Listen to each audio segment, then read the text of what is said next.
This diplomacy has prevented the conflict into intensifying into war. So starting around second quarter of 2026 will be the beginnings of a global economic recovery, but fueled by rising inflation. That will take us into 24 month global recovery, but highly inflationary. Hello and welcome back to Soar Financially, a channel where we discuss the macro to understand the micro. My name is Kai Hoffman, I'm the @JR Mining guy over on X, and of course, your host of this channel, and I'm really looking forward to bringing back Simon Hunt. He's a channel favorite, and he's so profound in his knowledge when it comes to geopolitics and macroeconomics, and how those two tie together. As you can guess, we have lots to discuss. We last spoke at the end of December, and a lot has happened, obviously, since. Today, we're going to talk about the Russia-Ukraine crisis. What is happening? What does Putin really want? What does the Ukraine want? And how can they actually meet in the middle? Trump, of course, has been adding some little fuel to the fire here in general with some of his Truth Social posts they will have to discuss and maybe throw in, because it seems like there's a change in tone a little bit, and we'll see what Simon thinks about that. A couple other topics I would like to discuss with Simon, if we have the time for it, is the US and Iran nuclear deal. If we have time, as I said, India versus Pakistan, what is happening there? What's really happening in the background? Because I feel like there's just more to it than just what we're seeing here portrayed in the media. And then we'll put a bow around it and see how that affects, of course, the macroeconomic situation on a global basis. So lots to discuss in a very, very short time. So sharpen your pencils, get ready, hit that like and subscribe button, and support us. Thank you so much for doing that. Now, Simon, it is great to have you back on the show. Thank you so much for joining me. Well, thank you for having me. Absolutely. No. Even though what I might say may not be particularly optimistic or bullish, but facts are facts. That's why we have you. We like facts. I like facts, personally. Like, not narrative, I like facts. So that's why I'm bringing you on. That's why we'll start with a bit of a controversial, opening. I showed this to you before we hit the record button. It's a post from Donald Trump on Truth Social, and it's more about the change in tone. He's writing about the good relationship with Vladimir Putin, but seems like something's happened to him. He's gone absolutely crazy, capital letters. Simon, I mentioned in my intro, it seems like there's a bit of a shift in tone and sentiment from the U.S. towards the whole Ukraine-Russia situation. What's your take on what is happening there? I think to answer that question, we need to look at the bigger picture, because Ukraine is just one part of it.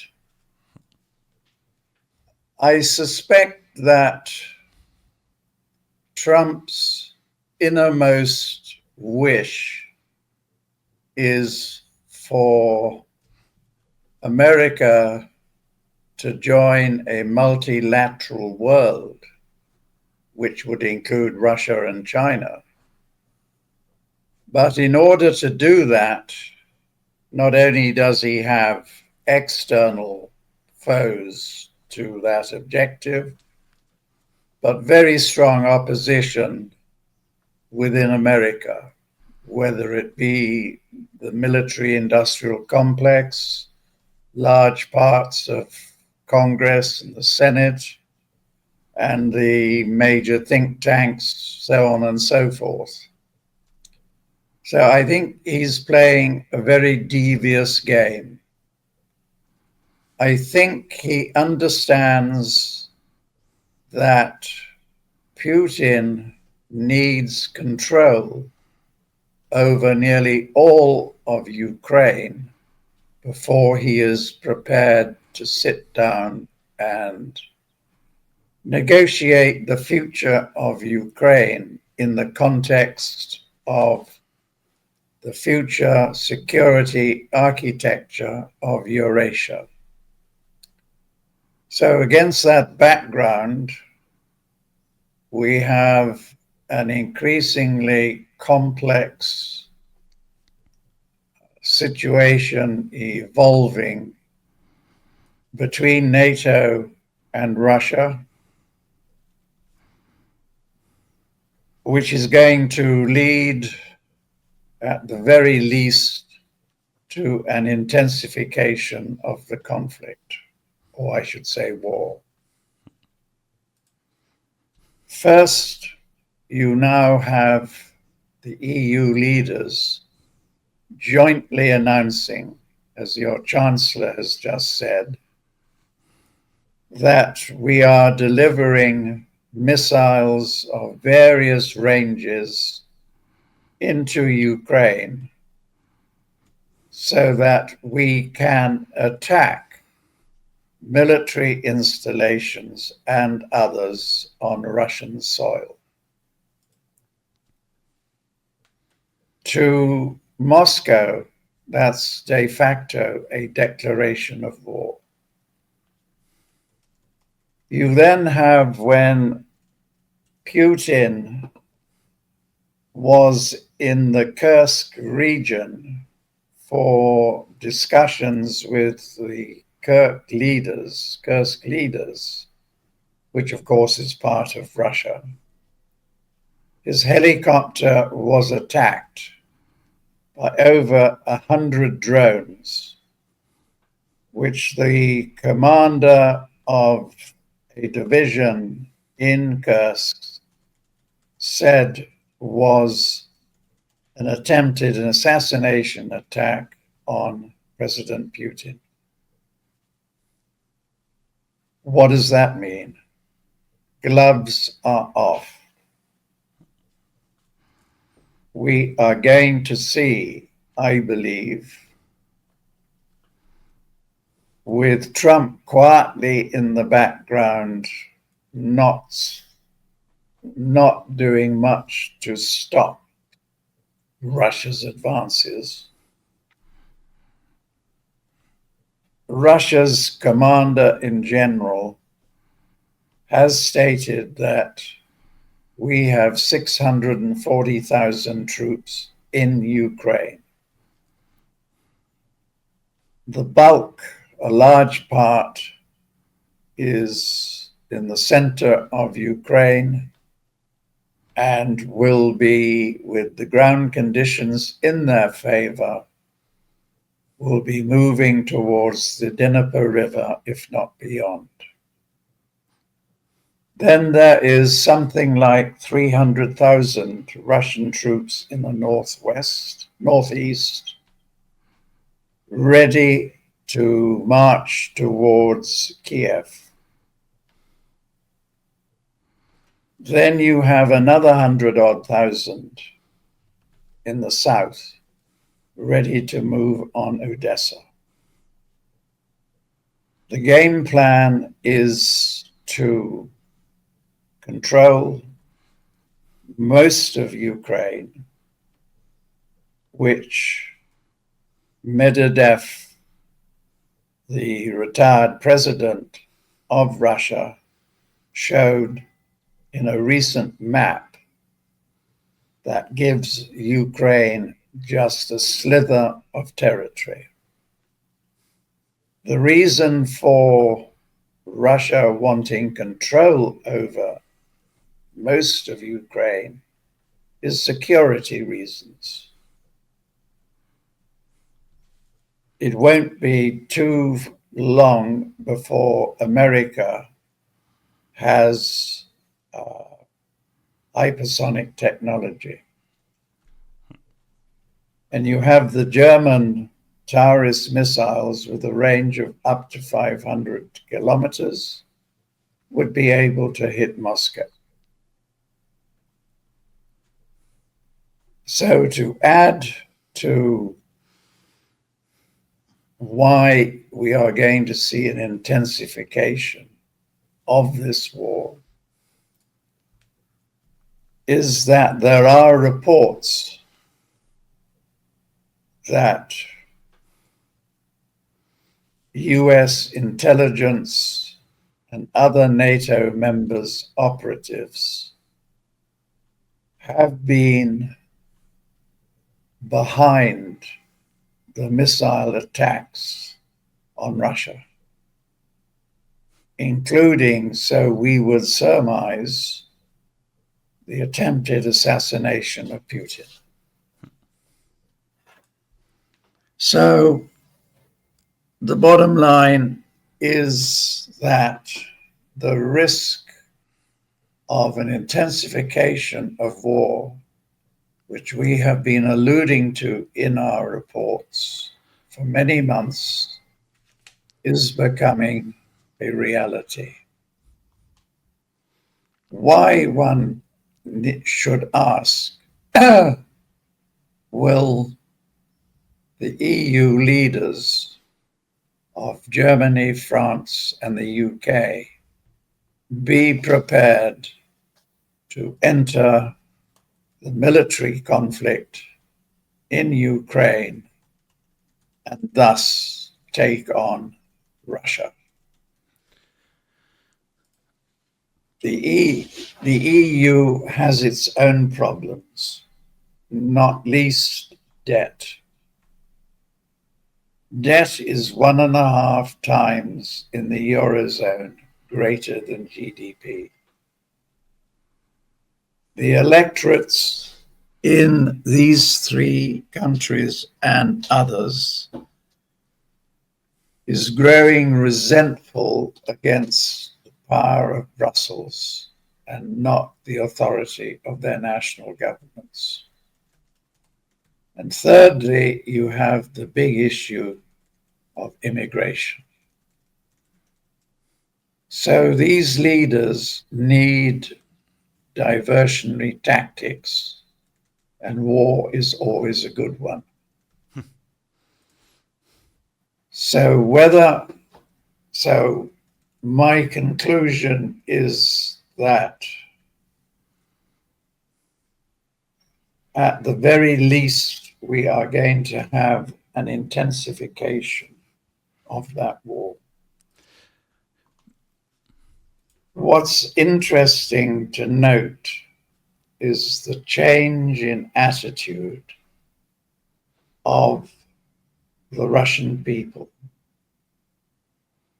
who maybe a year or 2 years ago were a bit bemused by the attitude of Europe to the NATO war with Russia. That has changed to one of absolute anger. So you have a country that is fully united behind their president. These were summarized words that I listened to this morning from somebody who I respect enormously, Alistair Crook, who's just returned from St. Petersburg. So Russia has a history of being invaded and a history of going through hell to come out of those invasions. So the bottom line is that we have a very united Russia.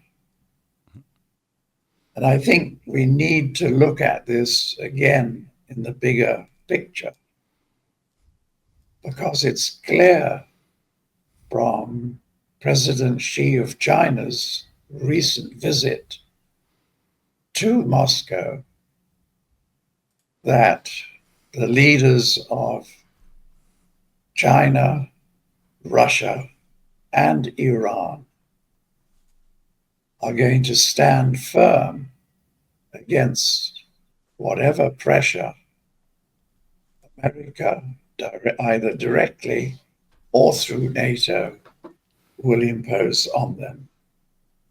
Thus, we can see that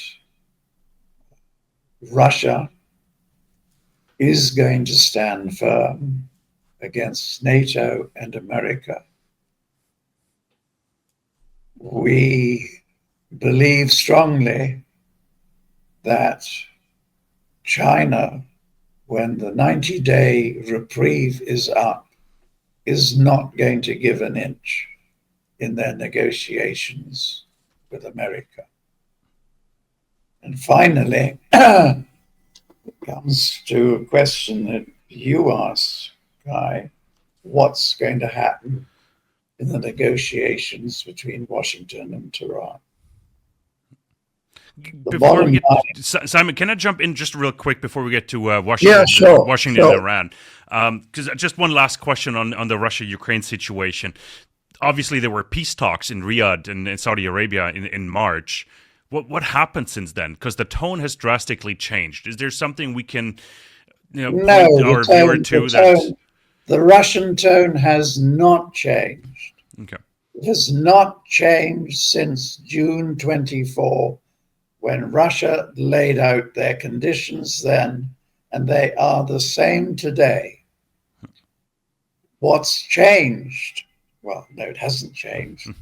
The problem is that for domestic political reasons, Trump wants a deal of any kind, but Russia will not buy it. They will not buy a ceasefire because, one, they know you can't trust Ukraine, you can't trust the NATO members, and two, what's the point of having a ceasefire when basically they are in control of the campaign? Okay. No, I appreciate it. Okay, that makes sense.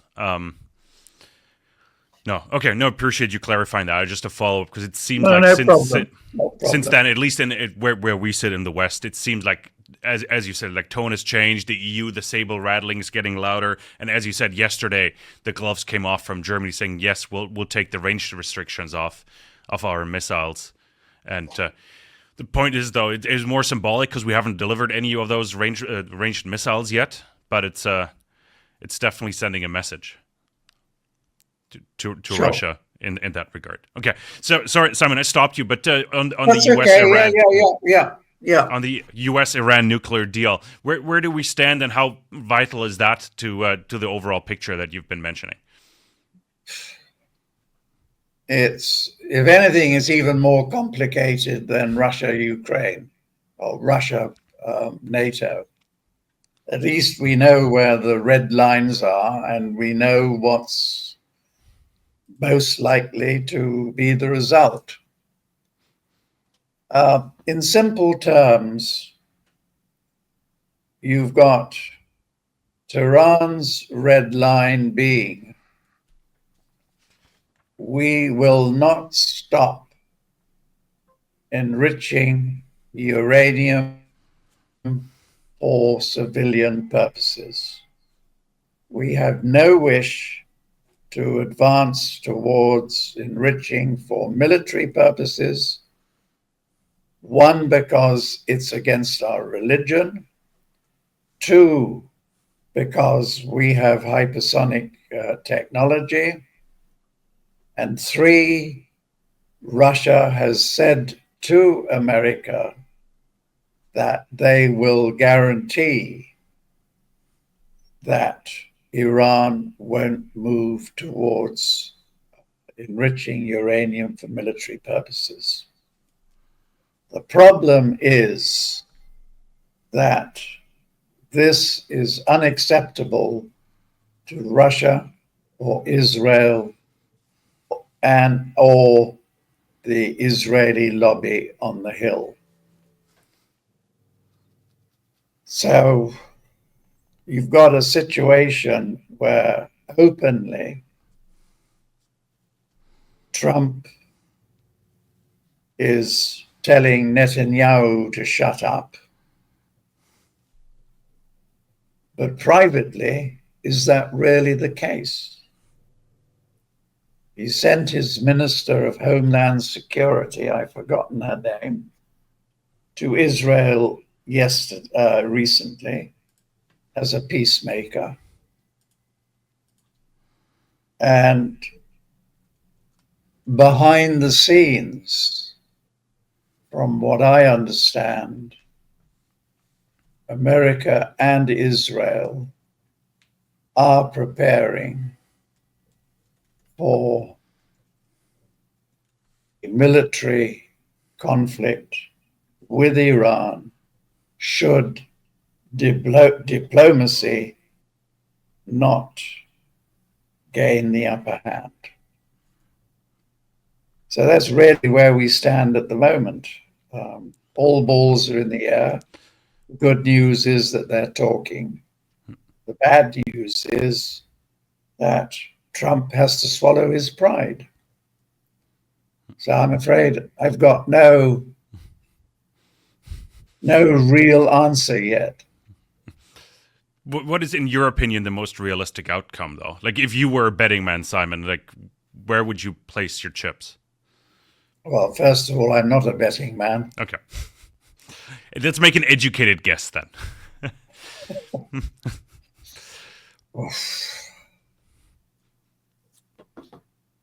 I would like to say that somehow or other we avoid an attack on Iran. I think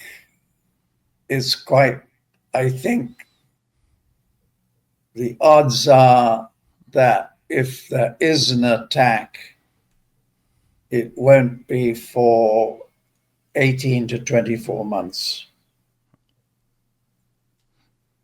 I suspect that an attack is likely starting in 2027. That's my guess, not as a betting man.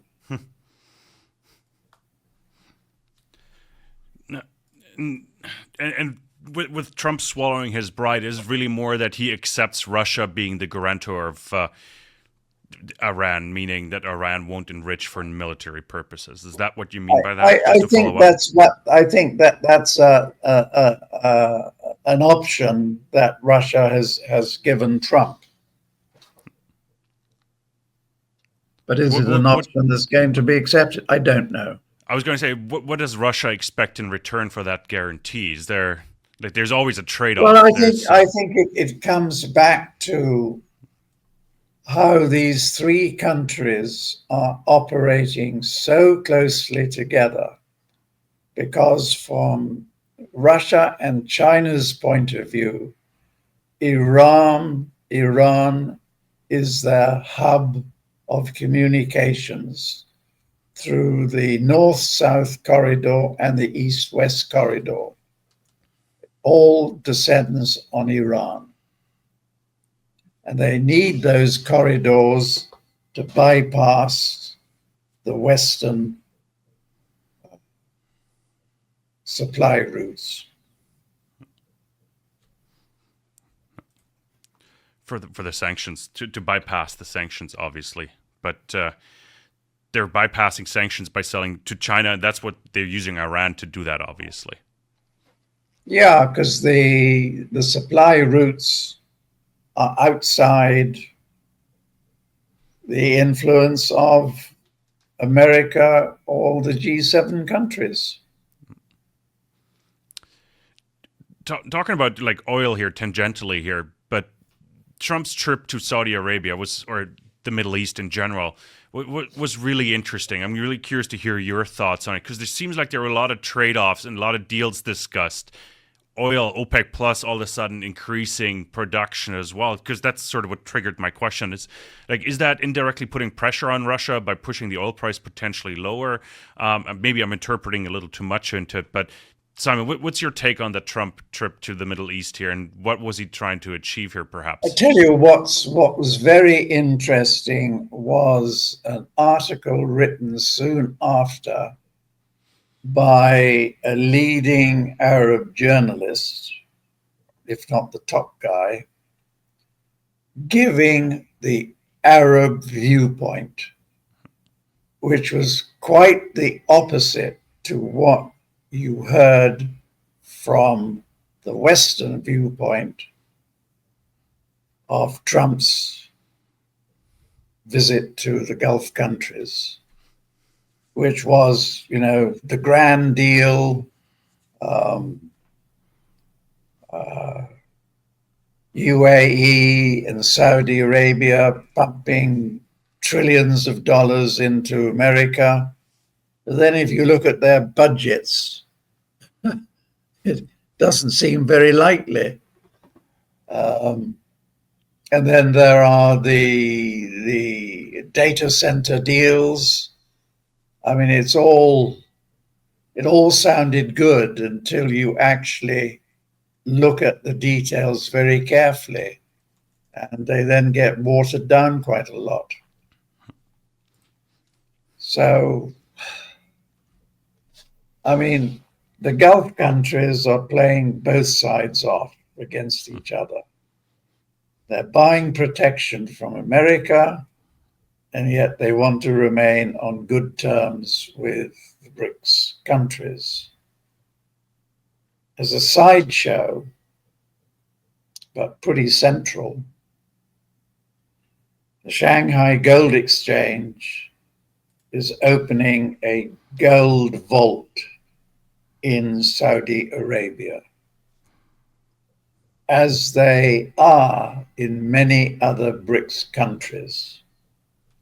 So what does this mean for Saudi? They can sell oil in return for CNY, Chinese currency. If they don't want to hold the Chinese currency, they can convert it into gold that will be sitting in Saudi Arabia.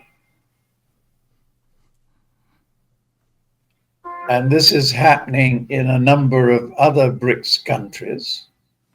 It's how Russia and China finance their trade.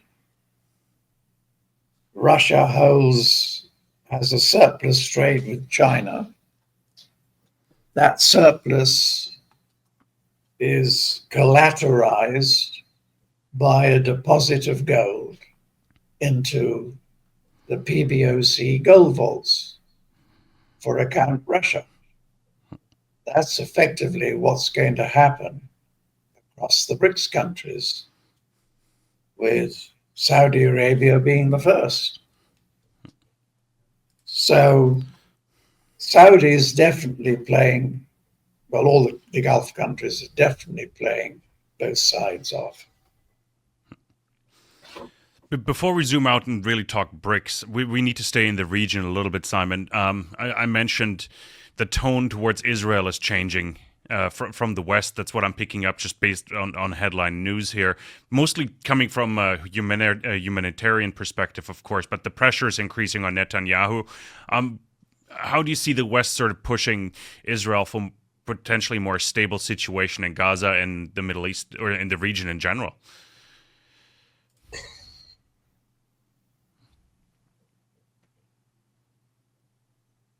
For any serious resolution, Trump just has to announce, I support a two-state solution. But he won't, because he's tied into the Jewish lobby to too great an extent. So I don't know how it's going to end. But to end peacefully, that's all he has to do. But that would be admitting defeat to a degree, you can right? paint so many scenarios, but what are they really worth? Like, what is Israel's end goal? Are they really planning to take over Gaza and almost annex it? Like, I'm exaggerating maybe a little bit, but the Gaza part, it seems like they want to take it over.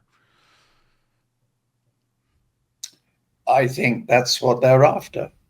Yeah. Because they can't But control it. will Hamas allow them to? I mean, what we have to understand is that Israel society is in turmoil. So how it plays out depends an awful lot on internal politics within the country. I mean, people who know Israel say to me that it's not just Netanyahu wanting to totally control Gaza, the West Bank, etc. It's the majority of Israeli citizens. So then you have to tie that in with the Israeli lobby on the Hill.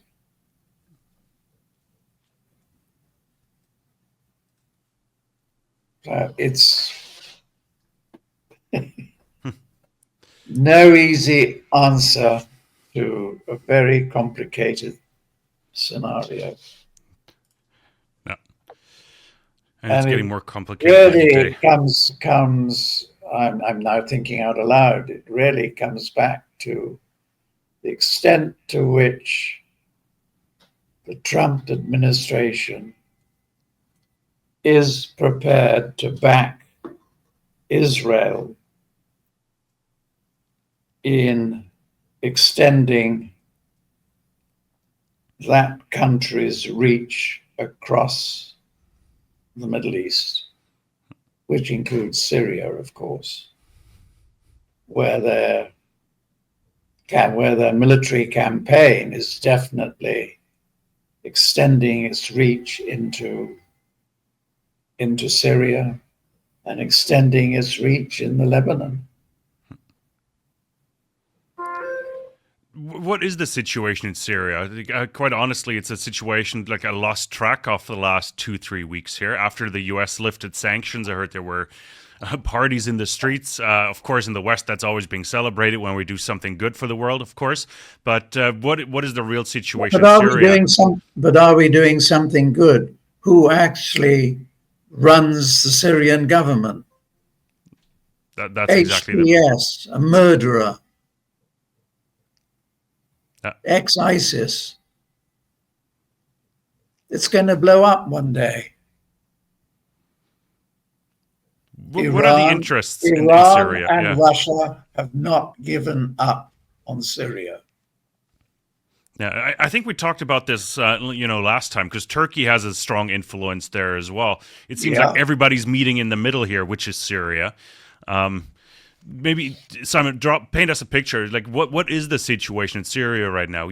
As you said, you have the ex-ISIS member here, leading the country now. He's being hailed as the king of change, or whatever you want to call him, or the prince of change, and that doesn't really matter. But what is the situation? Because it seems like all the interests are conflicting right in Damascus. Well, I think you've answered your own question. Everything is very confusing. You've got the HTS government killing Alawites, killing minority sects. You've got deals being done in northern Syria, where Turkey has a stronghold. America was going to pull troops out. Now they say they're not. It's who knows what's going to happen, to be frank. As I said, Iran and Russia have not given up on Syria. Don't forget, Assad is sitting in Moscow at the moment. Will he come back? Big question. Don't forget also that Assad's brother is commander-in-chief of the really strong Syrian battalion, which is now in Iraq.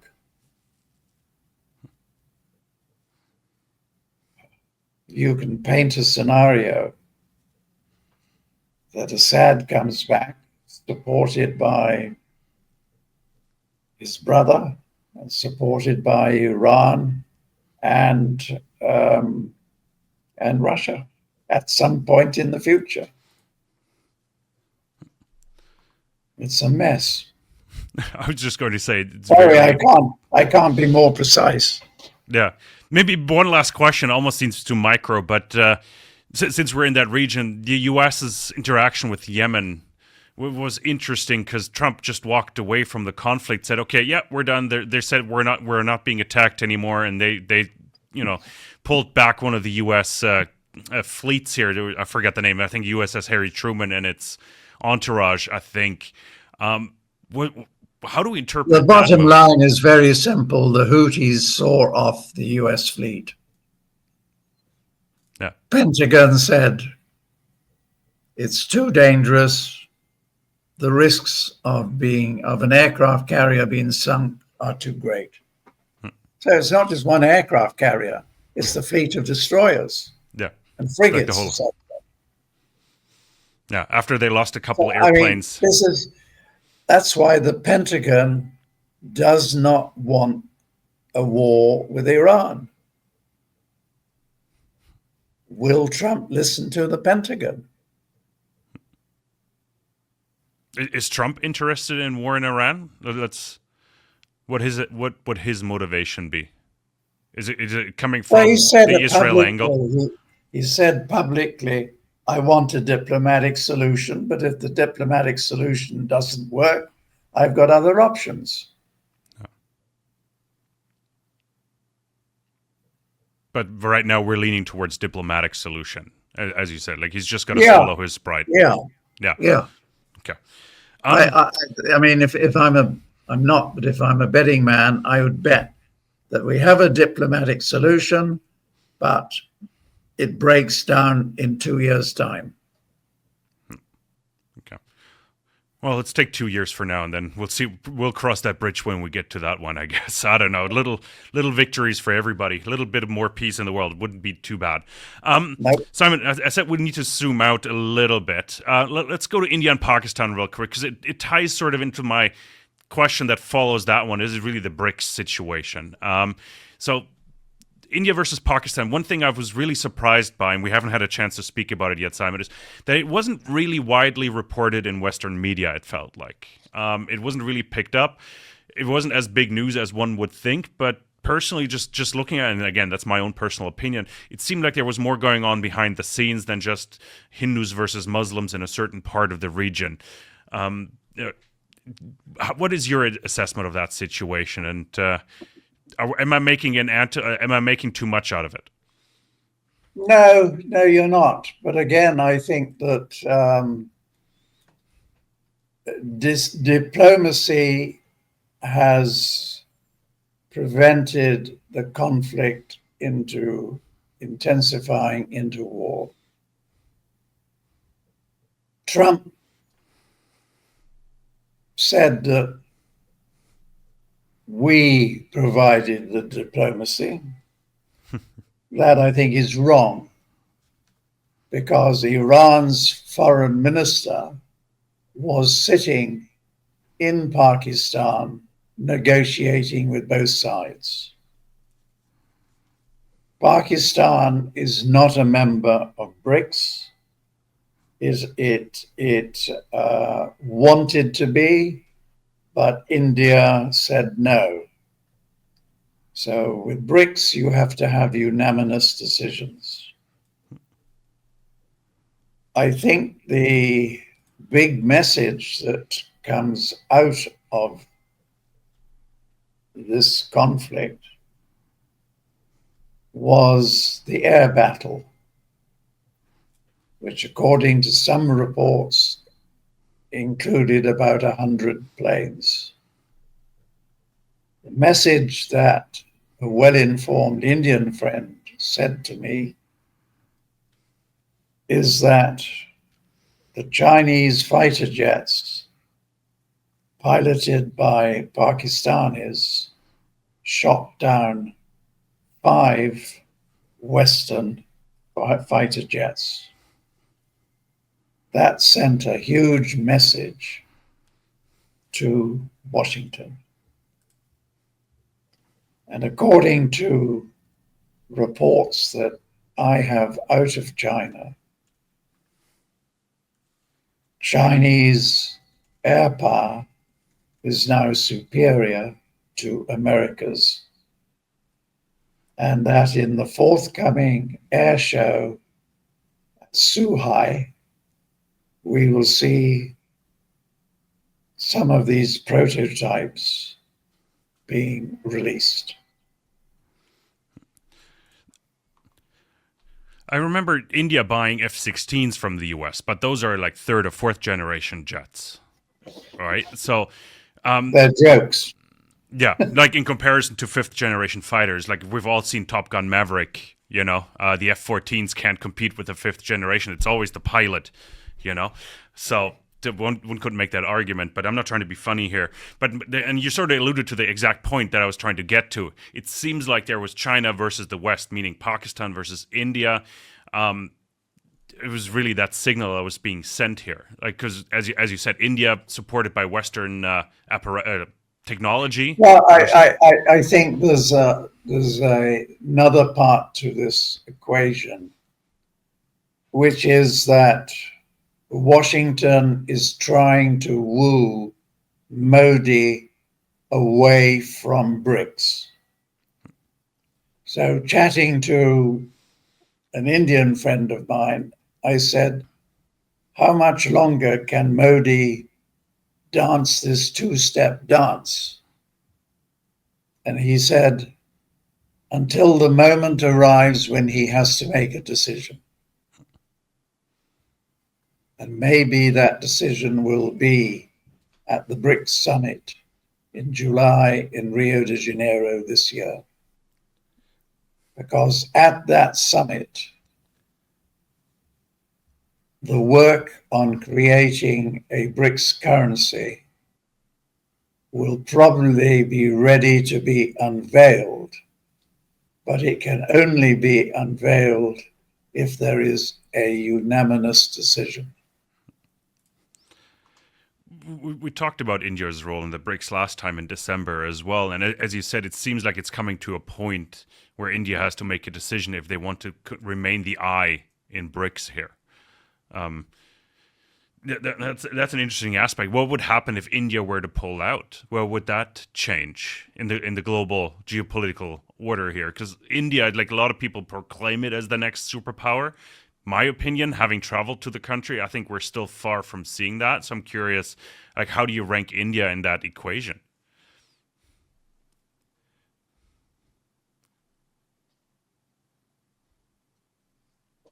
It would complicate things for BRICS, but what would BRICS do? They'll just tighten their relations within each other. Most of Asian countries would like to join BRICS. Many have already as partner members. You've already starting to see new alliances being created that excludes America. The first one, so almost immediately after Trump's tariff announcement, was between Japan, South Korea, and China. Three most unlikely bedfellows. And yet they're talking about creating an alliance. You've got other alliances within ASEAN talking together. So would Modi really want to break away from Asia? I'm not so sure. No. Is India the US's Trojan horse within the BRICS, or is that the role of Brazil right now? Like, sorry, is India the Trojan horse for the US within the BRICS, or is that more the role of Brazil right now? I think America thinks that if we can get India out of BRICS, we've broken up BRICS, but I don't believe that. Well, you could just keep India in the BRICS, or just it sounds like we're make it sound very simple. But if India were to stay in the BRICS, they would have a bit of influence. I wouldn't say over the BRICS, but as you said, it needs to be unanimous. They could at least, hold the wrench between people's legs from time to time. Yeah, to an extent. Right. Okay. Simon, like we're 45 minutes into the discussion already. We need to figure out like how do we get to the macroeconomy real quick? And I think a good segue would be to talk China and tariff discussion. Let's do it very simply. Yeah.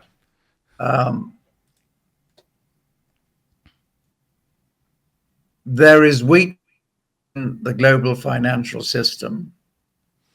You can see it in the way that bond yields are rising. We are probably going to see the G7 countries in recession soon and remaining in recession until the early months of next year. China has the ability to recover from any adverse reaction to the tariff war.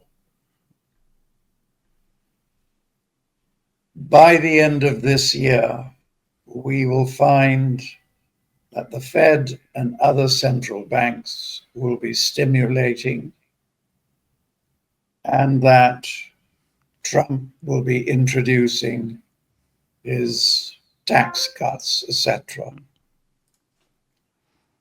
So starting around second quarter of 2026 will be the beginnings of a global economic recovery, but fueled by rising inflation.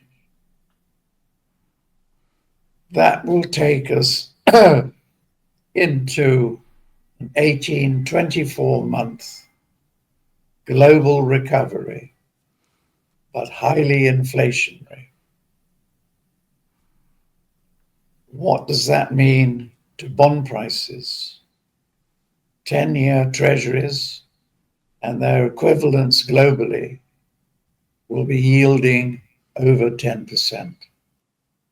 What will that do to a highly indebted global system where debt last year was over 340 trillion? So we then have sharply, well, putting it bluntly, we will have crashing equity markets, rolling recessions, if not depression, for 4 to 5 years.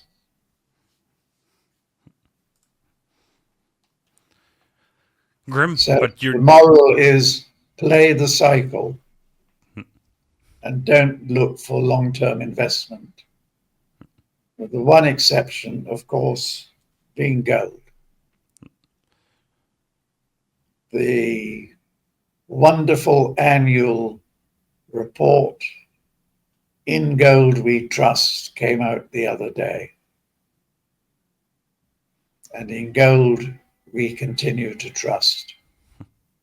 I spoke with Ronny Stöfle only yesterday. He's one of the authors, so... Yeah, I know, yeah.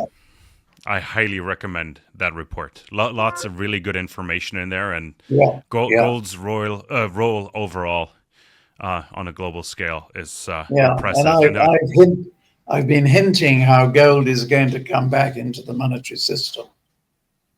When I spoke about China establishing gold vaults in many BRICS members and partner members countries, and how gold will be used as the collateral to whatever currency BRICS comes out with. So you expect, and maybe just one last question since it's a nice follow-up there, so you expect China to actually reveal how much gold they actually own at some point? I think they will reveal how much gold their citizens own. I don't think they will announce how much gold the government owns. Will they have to do that to get that trust to use No, gold I as don't think collateral? they have to, but I think they will to support their own currency. Yeah, he who owns the gold makes the rules. Trump said it himself. And I don't think he has the best hand when it comes to that discussion. That's subject for another chat. Absolutely. We'll do that next time. Simon, as I've said it numerous times before, I could chat with you for hours. It's so insightful to catch up with you. Really appreciate it. Where can we send our audience to follow your work or potential clients to reach very out to you? simple. Simon-Hunt.com. Perfect. We'll link to it down below as well. Simon, as always, really appreciate your time. Thanks so much for your insights. We'll have to do this again after the summer. Hopefully it's a bit of, I don't know. You talked about it without naming it, the summer offensive that I've been reading about as well in the Ukraine. We'll see how that plays out. Overall, I wish for a calmer summer, though. Let's see how it goes. I wish for that, too. But I feel like I've been joking, maybe as a last comment here, but I've been joking. Like the last few years, I've been wishing to go on vacation for 3 months because nothing was really going on, especially in the mining markets that I focus on a lot. But now I'm going away this summer for a little bit longer than usual. I bet all hell will loose. Like exactly. July 9th, EU tariffs end. I think around the same time, the Chinese-US tariff talks come to an end as well. The summer offensive, I'm just adding things to the list to maybe come up with excuses to actually work during my trip. So we'll have to figure that one out. Simon, thank you so much again. I'm yapping on here, but really appreciate it. And everybody else, thank you so much for watching Soar Financially. Hope you enjoyed this conversation with Simon Hunt. Always appreciate his views on the geopolitical situation. Lots of aspects, a lot of interlinking scenarios that we need to be aware of when we talk about things. I always like talking about motivation, like what's really driving people, what's the motivation behind things, and that really helps explain sort of discussions, deals, agreements, threats. So hope that helped you make a better decision or makes you better informed. Thank you so much for tuning in. We'll be back with lots more. Hit that like and subscribe button. Thank you so much.